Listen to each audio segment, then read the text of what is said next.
When it comes to building wealth, once you look at your network, how are you building your number one business? You know, a lot, and I tell this to everyone, mind your business, because your mind is a business. So if you mind your business, your mind is a business. How are you growing your number one business? You know, what podcasts are you listening to? What books are you reading? Are you watching less TV?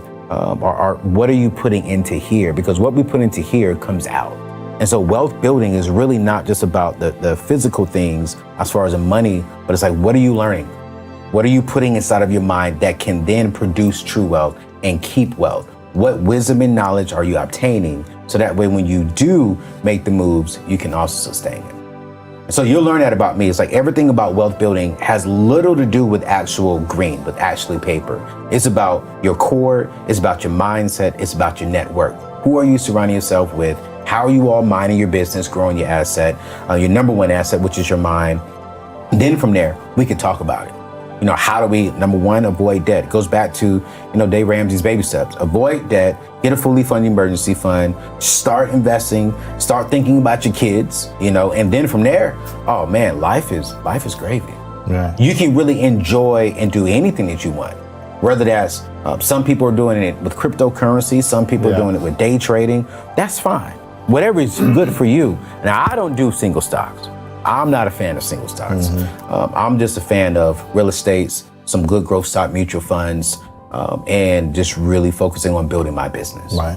One of the things that I've learned over the last few years is when I wake up in the morning, I do my personal Devo every single morning. After that, after I read a Devo, I actually read and study within my particular field. So anything around money, anything around relationships, I'm studying in that, okay? And then from there, I go to the gym. I see a lot of wealthy people are very active and they take care of their body. From there, oh, there's another one, man. They value family. They really value the presence of family. Because I think they understand you can sit here and make all this money, but who are you making it for? Who are you impacting? Why are you impacting the world when your home is all jacked up? And so what I've learned from wealthy people is I want to make sure my home is taken care of before I take care of the world. And now again, that's not all wealthy people. That's just the wealthy people that's in my circle. They make sure that the wife, the husband, the kids, they are good, that they're in a healthy place before they go serve the world with their particular business. Right. And I love that. I mean, I was with one wealthy guy just the other day. He probably does about $100 million a year. He gave me an hour of his time for lunch. He got a text message from his wife. He ended it 10 minutes early because his wife said, hey, I can't pick up the kids. He was like, I get it, it's no problem. Hey, Anthony, I gotta go. And I was like, wow, I was really looking forward to that last 10 minutes. Right. And he was like, sorry, man, you know, wife can't get the kids. And he go get them, man. You'll learn that one day.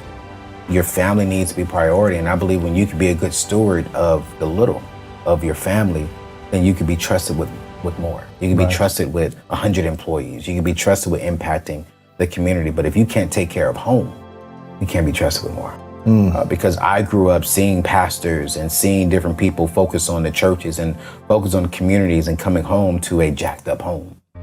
And so I'm seeing wealthy people now, they've created a healthy habit to where now they're focused on family. And families now are building wealth. Husband and wives are working together. Now kids want to work in the family business because now pops and mom took care of home. Yeah. Another habit that I'm seeing here that wealthy people are doing is they know where their money is going. They have a vision for their money. So it's not just a budget, but they have a clear vision of, okay, this is where we want to go. And what I've learned is that not only do they have a clear vision, but they make sure everyone that is connected with them, whether they are dating, whether they are married, whether they have kids, that everyone is aligned with that vision. So, okay, if our goal is to make $100 million, cool, great. They have the vision. Here is our goal that gets us to that vision. Here are the daily habits that get us to this goal. So they have a clear vision followed by clear goals, followed by clear daily habits that gets them to the ultimate vision. I'm sitting there amazed. One day I sat in a room and just really watched him put his vision up on the wall and just really backtracked it to today. His vision was 5 years down the road. He updates his vision every 3 months. and he holds himself accountable. Him and his team hold himself accountable to, okay, are we getting closer? Wow. Are we making the right decisions? Are we making the right moves to get there? And that's very, very important. That's something that I'm putting in place now myself. That's cool. Here's my thing with vision. When you have a clear vision, that's your way of saying yes or no. So it's like if someone comes to you and says, hey, I want to do this, your vision says yes or no, not you. If I meet a young lady and she says, hey, I want to do X, Y, Z, okay, cool. Does that get me closer to my vision, or does that take me away from my vision? Yes. It's yes or no.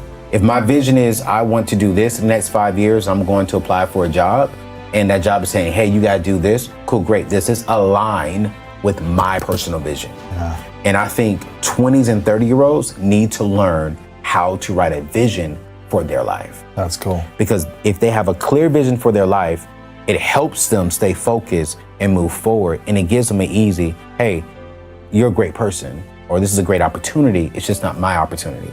You're a great person. You're just not a good fit for where I want to go. You're not aligned with where I'm going. Mm-hmm. So you got to have a vision.